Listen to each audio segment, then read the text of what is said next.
Hello, I would like to say a massive thank you to everyone for coming. I hope you're having a wonderful time. Fabio has been quite thorough with checking that, but it is really wonderful to see so many of you here, so thank you.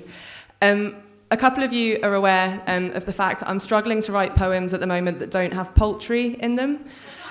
There's been a lot of chicken and geese recently, and I'm not quite sure why. This poem almost avoids poultry, but it does have some birds called oyster catchers in it. It's a poem I've written for my dissertation, I'm afraid, because I get to do a creative dissertation. I'm writing a collection of poetry set on the Isle of Wight, which is a lovely island on the south coast of England. I was actually there over Christmas. On the 30th of January, I went for a walk and I wrote this poem. It's called Shalfleet Creek.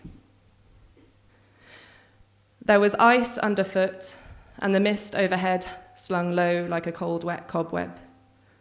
I resolved it was weather for resolutions, and I would walk until I reached the sea. The night before, on the phone to a friend of us both, I took too long to broach the subject of you.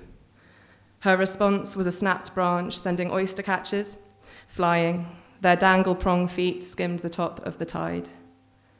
I walked and talked out loud through the conversation as it happened, or could have.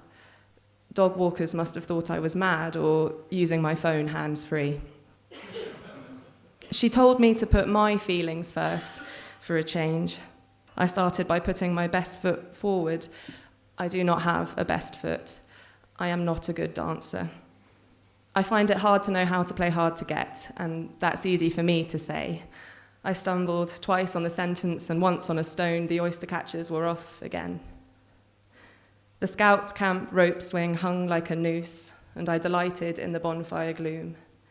Reaching the sea, feet first, feelings first, my compass on my sleeve, I realized the only way to turn was back. Thank you very much.